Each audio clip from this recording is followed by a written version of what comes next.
반갑습니다. 저번 주 쉬는 바람에 공부가 잠깐 중단이 되었었는데요. 저번 시간에 저희가 이제 분리에 대해서 쭉 공부를 하고 있었습니다. 분리는 어떻게 분리된다는 것인가에 대한 거죠. 우리는 하나님을 믿는 사람들이고 주 예수 그리스도를 믿어서 구원을 받아서 이제 하나님의 보좌 옆으로 갈 수 있는 그런 은혜를 받은 사람들인데, 그런 사람들이 이제 구원은 받았는데 구원받고 난 다음에 생활이 이제 문제란 겁니다. 저도 그랬고 아마 많은 분들이 그럴 겁니다. 구원은 덜컥 받았습니다. 은혜로 받았으니까 이거 값없이 받았고 내 능력이 아니니까 잘 받았습니다. 감사하고 기뻤는데 실제 생활을 하다 보니까 구원받은 내가 사람인가 할 정도의 생활을 하는 경우가 생긴다는 거죠. 그래서 이 주제에 대해서 이제 알아야 된다는 겁니다. 서로 우리가 또 성도들끼리 교제를 나눌 때도 정말 구원받은 사람들 간의 대화인 것처럼 하는가, 이거 과연 구원받은 사람들끼리의 교제인가 라는 것도 생각을 해봐야 되고요. 그런 주제로 이야기를 할 때 주님이 만약 우리 옆에 와서 이 대화를 듣고 계시면 과연 주님께서 기뻐하실 만한 대화인가 라는 것도 생각을 해봐야 된다는 것입니다. 저번 시간에 이제 분리의 정확한 뜻이 무언가를 보고, 분리란 거룩함에 대한 분리입니다. 사실은 우리가 하나님의 자녀가 되었기 때문에 하나님 자녀다운 일을 해야 되는데, 하나님의 특성이 근본적인 가치가 거룩함이시거든요. 거룩함이란 것은 다른 것과 분리된다는 것이고, 더러운 것과 분리된다는 것이고, 다른 세상적인 것들과 분리된다는 겁니다. 세상적인 시스템과는 다른 거죠. 마귀의 시스템과는 다른 일로 우리는 살아간다는 것입니다. 그것이 결국은 성별화되는 것이고 성화된다는 과정이고 거룩함이 있다는 것이고, 그것을 지키고 나가고자 하는 사람들이 성도라는 것입니다. 의로운 분이 하나님이시니까 우리는 의로움을 같이 이제 닮아가는 사람들이 되어야 된다는 것입니다. 그래서 신문적인 분리는 일어났는데 실천적인 분리는 어떻게 할 것인가를 우리가 보았고, 하나님께서는 내가 거룩하니 너희도 거룩하라라는 레위기 11장 4절 말씀으로써 권면하고 계시고, 우리는 우리의 것이 아니고 주님께서 값을 치르고 우리를 사신 그런 사람이라는 것을 항상 머리에 깨닫고 기억해놓고 살아야 된다는 것입니다.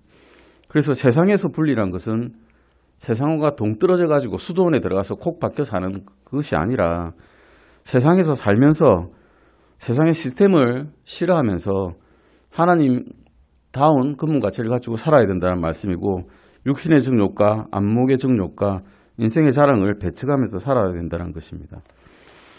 그래서 이제 개인적인 분리의 영역들을 저번 시간에 저희가 보셨죠. 우리가 사실 세상에 살면서 듣는 것과 보는 것과 말하는 것과 또 교리적으로 이단 교리들을 우리가 너무 많이 접하게 되기 때문에, 이단 교리에 대해서 너무 또 파고들다 보면 오히려 나쁜 것들에 익숙해져 가지고 더 나빠지는 일이 생길 수가 있습니다. 영적으로. 그래서 그런 것들도 사실은 심하게 파고들지 말라고 어떤 목사님들은 권면하고 계십니다.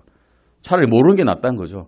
우리가 죄를 피하려고 한다고 죄를 깊이 연구하면 그 죄도 빠지는 경우가 있거든요. 그래서 적당한 선에서 알고 이것들은 피해야 되는구나 하고 안 보는 것이 더 좋다는 것입니다. 그래서 저번 시간에 개인적인 분리의 영역들 중에서 내 눈이 보아서 허용해서는 안 되는 것들을 쭉 말씀드렸는데, 영화 관람 중에서도 보통 흔히 우리 세상 유행에 따르는 세상에 동화되기 쉬운 그런 영화들, TV도 그렇고요, 인터넷과 잡지, 책들 이런 것들에 대해서는 피하라라고 말씀하고 있습니다. 그리고 가도록 허용돼서는 안 되는 장소들이 있습니다. 그리스도인이 처음 되었을 때는 세상 문화하고 똑같이 살아왔고 그 습관이 쉽게 바뀌지 않기 때문에 이대로 살았죠. 사실은 이대로 사는데 살다 보면 내가 여기 가서는 도저히 안 되겠다는 생각이 들 때가 있습니다. 어느 순간 성령님께서 막으셔 버리는 거죠. 내 마음에 거리낌이 되고 이런 장소들이 여러 군데 있습니다. 요한 1서 2장 28절 잠깐 보실까요? 요한, 어린 자녀들아 이제 그분 안에 거하라. 이것은 그분께서 나타나실 때에 우리가 확신을 가지게 하려 함이요, 또 그분께서 오실 때에 우리가 그분 앞에서 수치를 당하지 않게 하려 함이라. 주님께서 오셨는데 마침 오신 그 재림의 날에 우리가 댄스홀에서 춤추고 있었다고 생각해 보십시오. 아니면 아주 불건전한 곳에서 나쁜 일을 하고 있었는데 주님께서 짠 오셔서 이리 오너라, 이리 올라오라 이러면 얼굴을 수치를 당할 것입니다. 부끄러움을 당하면서 주님을 배웠고 간신히 구원만 받는 지경에 이르지 않도록 부끄러움이 없는 그런 생활을 유지하라는 거죠. 그리스도인들이 가서는 안 되는 장소들, 뭐 댄스홀, 인데 우리 흔히 말하는 무도방이죠. 술집이라든가 도박시설. 도박하는 그리스도인 없을 것 같죠? 있습니다. 예. 이런 것들에 대해서 24과에서 쭉 다룹니다. 사실은 신약 성경 시대에 이 성경에 기록된 시대도 도박은 있었겠지만 마약이라든가 아니면 담배라든가 이런 건 없었거든요. 성경에서 담배 피지 말할 말 없지 않습니까? 왜냐하면 그때 담배가 없었기 때문입니다. 하지만 나쁜 것은 마찬가지죠. 거기에 대한 성경적인 이유들을 저희가 한 두세 가 뒤에 다시 배울 것입니다. 여기서도 충분히 주님께서 말씀하시는 것은 너희가 수치를 당하지 않도록 다른 믿지 않는 자들 앞에서 보일 때 나의 거룩함이 훼손되지 않도록 살아라라고 분명히 강력하게 공고하고 계십니다. 그 다음은 입어서는 안 되는 옷들입니다. 예, 입어서는 안 되는 옷들. 어떻게 생각할 때는 이 현대생활에 입어서는 안 되는 옷이 있을까라는 생각이 듭니다. 다 입고 다니는데요. 유행인데요. 패션인데요. 이렇게 할 수 있거든요. 유행이란 것은 참으로 극과 극을 달려서 10년 전에 유행하는 옷이 다시 유행하는 경우도 있고 예전에 짧은 옷이 유행하다가 또 긴 옷이 유행하다가 이제 거의 벌거벗다시피 한 옷이 유행하다가 구멍난 옷이 유행하기도 하고 그렇습니다. 아주 보수적인 것, 괴상한 것, 정숙한 것에서부터 자극적인 것까지 유행이 천차만별로 바뀝니다. 고린도전서 7장 31절 말씀에서 세상은 외향은 사라진다고 말씀하고 있습니다. 외향에 신경 쓸 필요가 없다는 거죠. 한마디로 고린도전서 7장 31절 보시겠습니다. 고린도전서 7장 31절입니다. 우리가 주님을 만나 뵐 때 우리의 옷은 사실은 없을 것이기 때문에 외형에 현재 살 때는 물론 옷을 입고 다녀야 되겠지만 그때는 전혀 신경 쓸 필요가 없습니다. 7장 31절입니다. 같이 읽으시겠습니다. 이 세상을 이용하는 자들은 남용하지 않는 자들 같이 되라. 이 세상의 외형은 사라지느니라. 이 세상의 외형은 없어진다는 겁니다. 사라진다라고 말씀하고 있습니다. 그리스도 여성들을 위한 옷의 기준입니다. 남성에 대해서는 왜 말이 없을까요? 근데 남자는 이 시대에는 그냥 다 둘러싸고 있는 옷을 입었기 때문입니다. 남자들조차 이 시대에는 허벅지를 드러내는 것이 수치였고 아버지가 아들 앞에서 옷을 벌거벗은 채 드러내는 것은 금기사항이었습니다. 보여주지 않는 것이 당연한 거였습니다. 지금은 이제 한국 문화는 좀 다르죠. 남탕에 애기들 다 데려가고 이렇기 때문에 아주 자연스럽게 사는데 이 시대에는 그렇지 않았습니다. 디모데전서 2장 9절 보시겠습니다. 디모데전서 2장 9절입니다. 디모데전서 2장 9절입니다. 같이 읽으시겠습니다.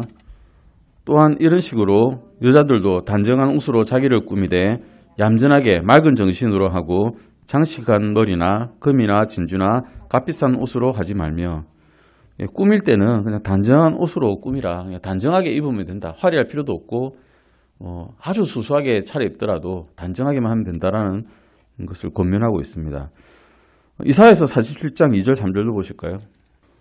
맷돌을 가져다가 곡식을 갈고 내 머리단을 드러내며 다리를 드러내고 넓적 다리를 드러내며 강들을 건너라. 내 벌거벗음이 드러나고 참으로 내 수치스러운 것이 보이리라. 내가 원수를 갚되 사람으로서 너를 만나지 아니하리라. 물론 대상은 바빌론에 대해서 말하는 겁니다. 영적으로 보면 음녀 세상이죠. 이 세상의 시스템에 대해서 말한 거지만 처녀들에 대해서 말할 때 넓적 다리를 보이는 것도 수치스러운 일이다라고 말해서 요즘에 이제 중고생들 보면 짧게 미니스커트 입고 다니죠. 교복 그렇게 짧게 만들어서 입고 다니는데 그것도 수치스러운 일이라고 하나님께서는 보시고 계신 겁니다. 고린도전서 11장 6절입니다. 고린도전서 11장 6절입니다. 만일 여자가 머리를 덮지 않거든 또한 깎을 것이니라. 그러나 만일 깎거나 미는 것이 여자에게 수치가 되거든 여자는 덮을지니라. 요즘 세상에서 이 말씀 드리면 반발하시는 여성분들이 많을 겁니다. 머리 빡빡 밀고 개성이야 하시는 분 많지 않습니까? 근데 믿는 사람에게는 이 여자는 머리를 길게 하고 남자는 머리가 긴 것이 수치가 되고 오히려 여자는 머리가 짧은 것이 수치가 된다는 것이죠. 머리를 밀어버린다는 것이 이제 좋지 않다는 것입니다. 여자가 짧은 머리를 하는 것은 고린도전서 11장 6절 말씀에서는 수치라고 말씀하고 있습니다. 계속해서 15절 잠깐 보실까요? 11장 15절입니다. 같이 읽으시겠습니다. 그러나 여자가 긴 머리를 가지면 그것은 그녀에게 영광이 되나니 여자의 머리털은 덮는 것으로 여자에게 주어졌느니라. 타고나게 이렇게 이제 하나님의 질서는 이렇다는 겁니다. 그래서 이 구절은 계속해서 여자의 긴 머리가 그녀의 남편과 하나님께 대한 복종의 표시라고 말씀하고 있습니다. 고린도전서 11장 14절도 보실까요? 남자의 긴 머리를 어떻게 보시는지 보겠습니다. 바로 위에 있죠. 같이 읽으시겠습니다. 만일 남자가 긴 머리를 가지면 그것이 그에게 수치가 되는 것을 본성 그 자체도 너에게 가르치지 아니하느냐. 요즘 세상에서 남자가 긴 머리 한 남자 많습니다. 요즘 세상에는. 근데 그분이 과연 그리스도인인지는 잘 모르겠고요. 그리스도인이 아닌 남자도 머리를 길게 하는 경우가 있고 그리스도인인 남자도 머리를 길게 하는 경우가 있고 심지어는 영화에서 예수님께서 긴 머리를 가진 금발에 눈이 파란 청년으로 나옵니다. 이것은 잘못된 관념이죠, 사실은. 그 당시에 이런 관념을 가졌다면 예수님께서는 긴 머리 일리가 없습니다. 짧은 머리, 곱슬머리에 까부잡잡한 피부를 가진 그냥 유대인 청년이었을 것입니다. 그게 그 당시에 율법에 맞는 상황이었으니까요. 이와 같이 성경에서는 남자의 긴 머리도 부적절하다고 일단 말씀하고 있습니다. 여자가 바지를 입는 것은 그러면 어떤가요? 바지 입고 다니지 않습니까? 다 바지 입고 다닙니다. 그래 생활도 편하고 치마보다는 훨씬 활동하기 편합니다. 그런데 신명기에서는 좀 다르게 가르치십니다. 신명기 22장 5절 보시겠습니다. 여자는 남자에게 속한 것을 입지 말고 남자는 여자의 의복을 입지 말라. 그렇게 하는 모든 자는 주 내 하나님께 가정한 자이니라. 이 말씀을 보면 이제 TV에 나오는 그 의복들이 얼마나 주님께서 보시기에는 가정한지를 우리가 깨달을 수가 있습니다. 이런 방식들을 우리가 하나하나 성경 말씀을 통해서 그리스도인들은 외형조차도 어떻게 갖춰야 되는지를 말씀하고 있는 겁니다. 성경은 이렇게 처음부터 하나님께서 의도적으로 남자 여자를 명백하게 다르게 가르칩니다. 심지어는 남자와 여자는 호르몬 수치도 다릅니다. 육체도 다르고요. 근력도 다르고요. 다르게 만드셨습니다. 그런데 지금 세계는 똑같다라고 같은 사람이니까 똑같아야 된다라고 가르칩니다. 그게 아니다는 겁니다. 성경 말씀에 의하면 여자는 여성답게 옷을 입어야 되고 남자는 남성답게 옷을 입어야 된다라고 가르치고 계십니다. 하나님께서는 또 남자와 여자를 성적으로 다르게 만드셨고 또 상호간에 끌리도록 만드셨습니다. 널리 다산하여라고 하셨죠. 다산하려면 서로 이끌려야 다산할 수 있지 않습니까? 하나님의 명령에 맞게끔 의도적으로 창조되었습니다. 그 남자는 눈은 여자들의 몸을 보면서 자극을 받기 때문에 딱 달라붙는 옷을 입거나 이러면 남자들은 본능적으로 끌리게 됩니다. 마태복음 5장 28절 보시겠습니다. 마태복음 5장 28절입니다. 5장 28절입니다. 네, 마태복음 5장 28절입니다. 같이 읽으시겠습니다. 나는 너희에게 이르노니 누구든지 여자를 보고 그녀에게 음욕을 품는 자는 이미 마음속으로 그녀와 간음하였느니라. 남자의 죄입니다. 이거는 여자의 죄가 아니죠. 남자가 음욕을 품으로써 간음하게 된 것은 남자의 죄입니다.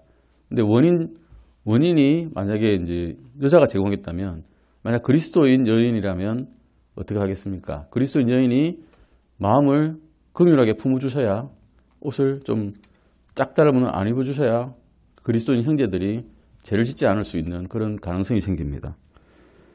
데살로니가 전서 4장 4절에서 7절 보시겠습니다. 데살로니가 전서입니다.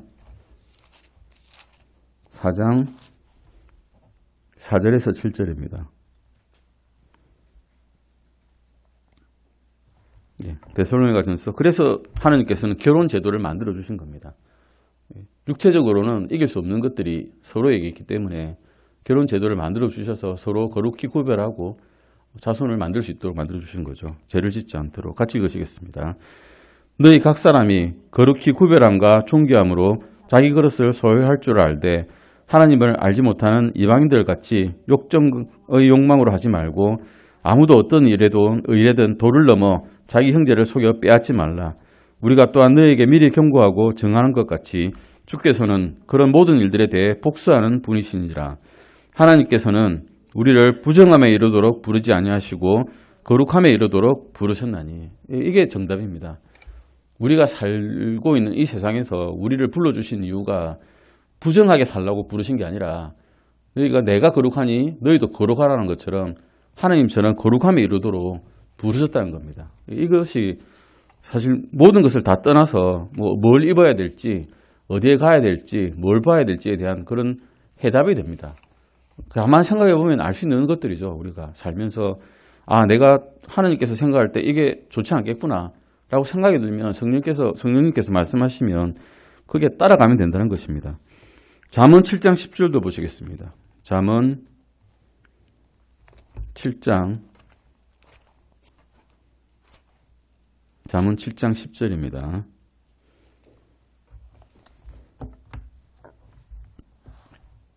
이 말씀은 그냥 읽어보시면 됩니다. 같이 읽으시겠습니다. 보라, 창녀의 차림을 하고 마음이 강교한 여자가 그를 맞았는데, 그래서 이 보는 것에 대해서 남자들은 많이 흔들릴 수 있다는 겁니다. 10번입니다. 다음 페이지죠. 132페이지입니다. 서렌트 목사님의 관점일 수도 있는데요. 종종 정장바지는 여자들을 위한 옷이다라와 같은 반론이 제기됩니다. 이러한 반론은 세상 유행의 관점에서는 옳을 수도 있습니다. 그러나 그리스도인 여성들이 바지를 입기 시작한 것은 딱 달라붙는 청바지를 입기 원하는 다른 스님들에게 문을 열어주는 것이 될 뿐이라고 서렌트 목사님이 생각하고 있는 것 같습니다. 하지만 만약에 그리스도를 믿는 처음 믿게 된 그런 그리스도 여성이나 그리스도인 청년이 옷차림이 좋지 못한 상태로 교회에 왔을 때 우리가 정죄하는 것이 맞을까요? 그렇지는 않다고 생각합니다. 그 청년은 다른 믿지 않는 청년보다 훨씬 더 하나님께 보시기에는 훌륭한 청년이지 않습니까? 점점 말씀을 알게 되면서 점점 변화될 것이고 그것을 미리 우리가 참지 못하고 정죄를 해버리면 그 교회를 떠나지 않게 되겠습니까? 제 생각에는 이런 것은 스스로 깨달아가지고 점점 변화될 수 있는 상황이라고 생각됩니다. 그 다음은 D번은 말해서는 안 되는 것들입니다. 말해서 안 되는 것들 많습니다. 근데 우리는 말을 하죠. 말하면서 은연중에 자기의 생각이 드러납니다. 그런 것들을 피해야 될 것들이 많다고 성경에서 말씀하고 계십니다. 에베소서 4장 29절 보실까요? 에베소서 4장 29절입니다. 부패한 대화는 결코 너희 입 밖으로 내지 말고 오히려 세워주는 일에 쓸 좋은 것만을 말하여 그것이 듣는 자들에게 은혜를 끼치게 하라. 그리스도인끼리 대화하는데 서로 욕설이 난무하면서 고성방가가 난무하면 그것을 보고 믿지 않는 자들이 뭘 하겠습니까? 이 교회는 가면 안 되겠다 하겠죠. 너희가 믿는 하나님은 믿으면 안 되겠다라고 하겠죠. 부패한 대화를 하면 안 된다는 것입니다. 그래서 속이는 것에 대한 사기를 치는 것에 대한 대화를 그리스도인들끼리 하면 되겠습니까? 그러면 안 된다는 것입니다. 그럼 하나님께서 영광받는 게 아니라 오히려 믿지 않는 사람들에게 멸시를 당하게 됩니다. 에베소서 5장 19절도 보시겠습니다. 에베소서 5장 19절입니다. 그러면 어떤 말을 해야 되는가입니다. 에베소서 5장 19절입니다. 같이 읽으시겠습니다. 시와 찬송가와 영적 노래로 너희끼리 서로 말하며 너희 마음 속에서 주께 노래하고 선율을 만들며. 시와 찬송가와 영적 노래를 부르는 겁니다. 찬송가가 참 좋습니다. 실제로 아무 생각이 없을 때도 찬송가를 부르면 그 음률에 반하게 되고 그 찬송 가사에 우리 마음이 녹아들게 되는 것을 가끔 경험합니다. 매일 경험해야 되는데 가끔 경험한다는 게 조금 문제가 되긴 합니다. 골로새서 4장 6절 보시겠습니다. 골로새서 4장 6절입니다. 골로새서 4장 6절입니다. 믿지 않는 자에게 사람들에게 말을 전할 때 이것이 이제 문제가 됩니다. 윽박지르듯이 강요하듯이 믿어라 이러면 반감부터 생기죠. 그래서 말할 때는 이렇게 말하라고 하고 있습니다. 골로새서 4장 6절입니다. 같이 읽으시겠습니다. 너희 말을 소음으로 간 맞추어 항상 은혜롭게 하라. 그러면 너희가 각 사람에게 어떻게 대답해야 할지 알게 되리라. 어떤 사람은 짠 거 좋아하고 어떤 사람은 좀 싱거운 거 좋아하고 어떤 사람은 아주 짠 거 좋아하고 그렇습니다. 간을 맞춰야 되는 거죠. 그래서 사람마다 이 사람이 어떻게 하면 은혜를 받을 수 있을지 생각을 하고 말을 해라는 거죠. 근데 주의가 있죠. 주의. 저주의 말은 각 모든 나라의 언어에 다 있습니다. 뭐 우리 흔히 이제 영화에 많이 나오는 오 마이 뭐 하는 거 있잖아요. 그런 말 하면 안 된다는 겁니다. 우리는 주 예수 그리스도의 보배로운 조남 혹은 하나님의 조남을 대화 중에 불순하게 사용하는 일이 있어서는 안 됩니다. 이것 때문에 기즈 뭐 말하기도 그런데 바이 조브 가시 같은 이런 것도 사실은 하나님을 은근하게 돌려서 능멸하는 그런 말이 되거든요. 주 내 하나님의 이름을 막 그냥 함부로 사용해서는 안 되는 것입니다. 조심해야 되는 것입니다. 그 다음은 교제에서는 안 되는 사람들입니다. 이게 교제에서 안 되는 사람이 있으면 이거 굉장히 교회에서 곤란하지 않습니까? 근데 교회에서 교제하지 않는 사람을 원하는 게 아니라 우리가 밖에서 살아갈 때 교제해서 안 되는 사람들 이야기하는 거고 교회 안에서도 이런 행동을 하는 사람들은 교제에 들어오면 안 되겠다는 겁니다.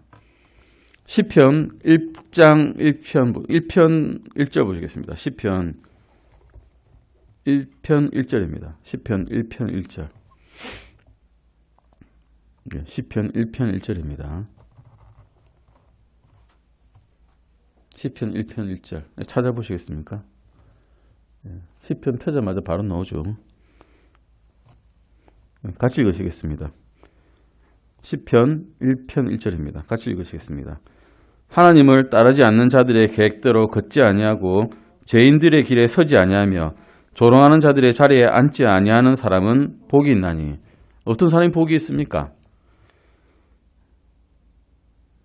하나님을 따르지 않는 자들의 계획대로 걷지 아니하는 사람에게 복이 있는 겁니다. 예전 성경에는 이제 경건치 아니한 자들의 계획대로라고 되어 있죠. 근데 경건치 않다는 게 은가들이 퍼선이죠. 은가들이라는 말은 하나님 같지 않다는 거죠. 그것이 그런 사람들에게는 그런 계획대로 걷지 않는 사람들에게는 복이 있다는 겁니다. 하나님을 따르지 않는 자들의 계획대로 걷지 아니하는 사람은 복이 있다라고 말씀하고 있습니다. 우리는 하나님의 계획대로 걸어야 그러면 되겠죠. 하나님의 계획대로 걷는 사람들은 큰 복이 있다는 겁니다. 한마디로 말해서. 고린도전서 5장 11절도 보시겠습니다. 고린도전서 5장 11절입니다.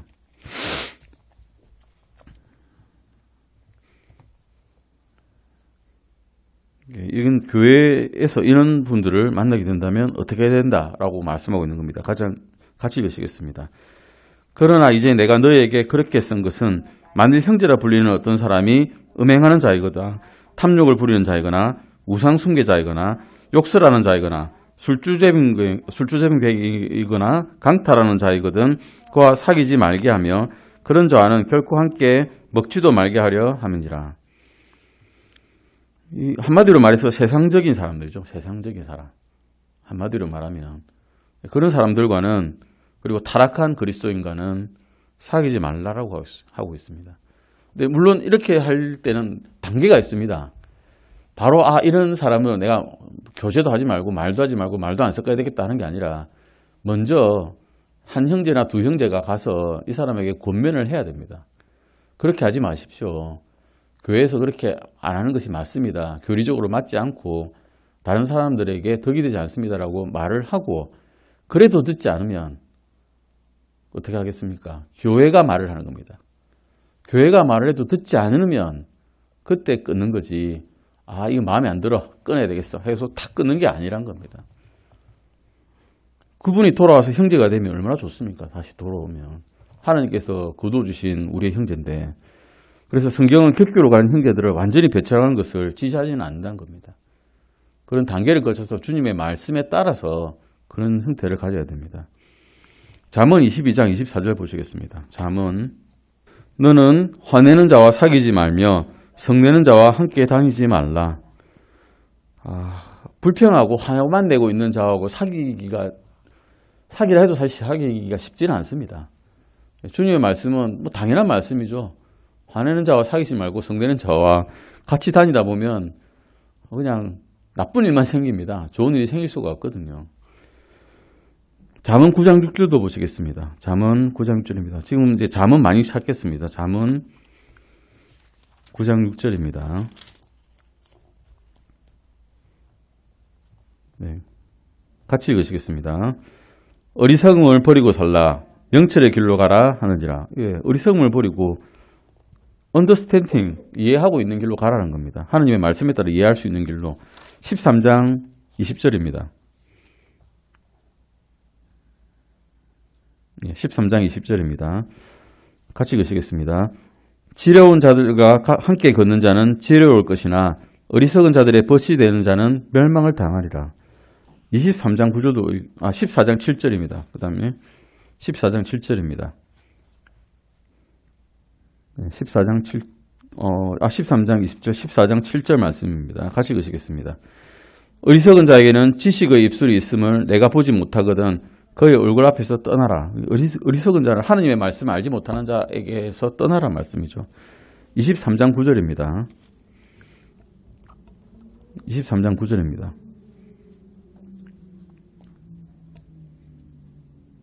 예, 같이 읽으시겠습니다. 어리석은 자의 귀에 대고 말하지 말라. 그가 내 말들의 지혜를 업신여기리라. 예, 뭐 이런 말씀입니다. 어리석은 자들과 교제를 피하라고 되어 있습니다. 왜 피해야 될까?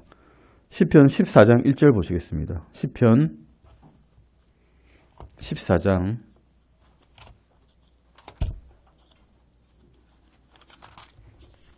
1절입니다. 어리석은 자는 이런 사람을 이야기한 겁니다. 같이 읽으시겠습니다. 어리석은 자가 마음속으로 이르기를 하나님은 없다 하였도다. 그들은 부패하여 가정한 일들을 행하였으니 선을 행하는 자가 하나도 없도다. 사실 하나님이 없다라고 생각하면 이 세상에 살면서 끓이낄 것이 없겠죠.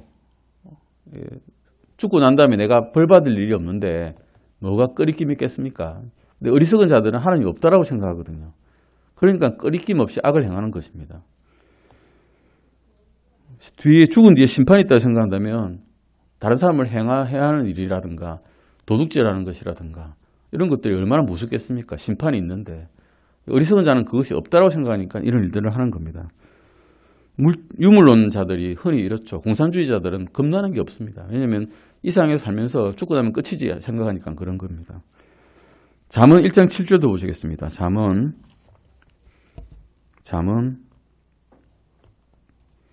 1장 7절 말씀입니다. 네, 같이 읽으시겠습니다. 잠언 1장 7절입니다. 같이 읽으시겠습니다. 주를 두려워하는 것이 지식의 시작이나 어리석은 자들은 지혜와 훈계를 멸시하느니라. 12장 15절입니다. 잠언 12장 15절입니다. 같이 읽으시겠습니다. 어리석은 자의 길은 그가 보기에 오르나 공고의 귀를 기울이는 자는 지혜로우니라. 14장 9절입니다. 잠언 14장 9절도 보시겠습니다. 14장 9절입니다. 같이 읽으시겠습니다. 어리석은 자들은 죄를 조롱하나 호의는 의로운 자들 가운데에 있느니라. 어리석은 자들은 한마디로 말해서 하나님을 알지 못하는 자들이라고 보시면 되겠습니다. 그런 사람들과는 어떤 교제를 하겠습니까? 교제가 되겠습니까? 교제부터 안 됩니다. 일단 말이 안 통하지 않습니까? 무서운 것도 없어 하는 사람들이고 하나님의 심판도 두려워하지 않는 사람들은 결국 그 끝에는 자기들의 심판을 받을 것입니다. 어쨌든 그래도 말씀은 전해야죠. 듣든 안 듣든 말씀은 전하고 받아들이면 형제를 얻은 것이고 안 받아들이면 그 사람은 불행한 것입니다. 하나님의 진노가 머리에 머물러 있다고 하지 않습니까? 5번입니다. 우리는 험담을 퍼뜨리고 다니는 사람들의 말을 절대 듣지 않아야 됩니다. 험담꾼이 있습니다. 이리저리 옮겨다니면서 사람의 험담을 하는 사람들이 있죠. 그런 사람들과 사귐이 있어서는 안 되는 겁니다. 잠언 보시겠습니다. 잠언 16장 27절 28절입니다. 잠언 16장 27절 28절입니다. 잠언 16장 27절 28절입니다. 같이 읽겠습니다. 하나님을 따르지 않는 자는 악을 캐내나니 그의 입술에는 타오르는 불 같은 것이 있느니라. 삐뚤어진 사람은 다툼을 뿌리며 수군거리는 자는 중요한 친구들을 갈라놓느니라. 입술에 불이 있어서 불을 확 뿜으면 듣는 사람에게 상처가 되겠죠. 상처를 받게 되는 겁니다. 그런 사람과 사귐이 있으면 자꾸 힘들어집니다. 18장 8절도 보시겠습니다. 잠언 18장 8절입니다. 같이 읽으시겠습니다. 소문을 퍼뜨리는 자의 말들은 상처들과 같아서 뱃속의 가장 안쪽 부분들로 내려가느니라. 뱃속의 가장 안쪽 부분들로 상처가 내려가면 어떻게 됐습니까? 복막염이 생기게 되고 복강이 고름이 생겨가지고 터져서 죽게 되죠. 이런 말들 들어서는 안 되는 겁니다. 사귐이 있어서는 안 되는 거죠. 20장 19절 보시겠습니다. 20장 19절입니다. 20장 19절입니다. 같이 읽으시겠습니다. 소문을 퍼뜨리는 자처럼 두루 다니는 자는 은밀한 일들을 드러내나니 그러므로 입술로 아첨하는 자와 상관하지 말라. 26장 20절에서 22절까지입니다. 26장 잠언 26장 20절에서 22절입니다. 같이 읽겠습니다. 나무가 없는 곳에서는 불이 꺼지는 것 같이 소문을 퍼뜨리는 자가 없는 곳에서는 다툼이 거치느니라. 타오르는 숯에 숯을 더하는 것과 불에 나무를 더하는 것 같이 논쟁하기 좋아하는 자는 다툼을 일으키느니라. 소문을 퍼뜨리는 자의 말들은 상처들과 같아서 뱃속의 가장 깊숙한 부분들로 내려가느니라. 아까 말씀하고 똑같은데 논쟁하기 좋아하는 분이 있습니다. 우리가 성경을 읽다 보면 이해하기 어려운 난해한 구절이 많습니다. 사실은. 근데 알기 쉬운 구절은 놔두고 난해한 구절만 갖고 서로 논쟁하다 보면 이게 주와 부가 나중에 갈라져 가지고 뭐가 중요한 것인지를 까먹게 됩니다. 하나님을 따르고 하나님의 말씀을 따르는 것이 중요한데 아주 2차적인 문제 가지고 싸우다 보면 하나님조차 잊어버리고 싸우게 되죠. 이렇게 어리석은 일을 하지 말라는 것입니다. 데살로니가 후서도 보실까요? 데살로니가 후서 3장 11절입니다. 데살로니가 후서 3장 11절입니다. 같이 읽으시겠습니다. 데살로니가 후서 3장 11절입니다. 같이 읽으시겠습니다. 우리가 들으니 너희 가운데 질서 없이 걸으며 전혀 일하지 아니하고 참견하기만 좋아하는 어떤 자들이 있다 하는도다. 그때도 참견쟁이들이 있었습니다. 자기 일을 하지 않고 일하지 않고 먹기만 먹으면서 공동생활 하는데 참견하는 사람이 있었다는 겁니다. 디모데전서 5장 13절도 보시겠습니다. 디모데전서 5장 13절입니다. 같이 읽으시겠습니다. 또한 그들은 게으르게 지내는 것을 배워 집에서 집으로 돌아다니며 게으를 뿐만 아니라 또한 수다쟁이와 참견하기 좋아하는 자가 되어 자기들이 말해서는 안 될 것들을 말하나니. 이런 사람들을 만났을 때 대처 방법입니다. 누군가 험담을 하기 시작합니다. 그러면 그 사람을 딱 잡고 잠깐만요. 지금 말하고 있는 사람에게 가서 당신이 말하는 것을 한번 들어봅시다 라고 하는 겁니다. 삼자내면 해봅시다 하는 거죠. 그러면 과연 그 말을 할 수 있을지 보는 거죠. 이것이 이제 교제해서는 안 되는 사람들에 대한 겁니다. 하지만 교제해야 되는 사람도 있습니다. 우리가 교제를 해야 되고 형제들끼리 만나서 교제를 해야 되고 깨끗한 말을 하는 사람들과 교제를 해야 되고 쇠가 쇠를 예리하게 하는 것처럼 우리의 말씀과 말씀이 서로 강건하게 이루어질 수 있도록 얼굴을 맞대어서 하나님의 긍휼을 나타내는 일들을 이루어 나가는 사람들과 만나서 교제하는 것이 우리의 만남이 되어야 한다고 말씀하고 계십니다. 오늘 여기까지 하시고 다음 시간에 교제에 대해서 외자 선택에서 분리에 대해서 배워봅시다. 기도하시고 마치겠습니다.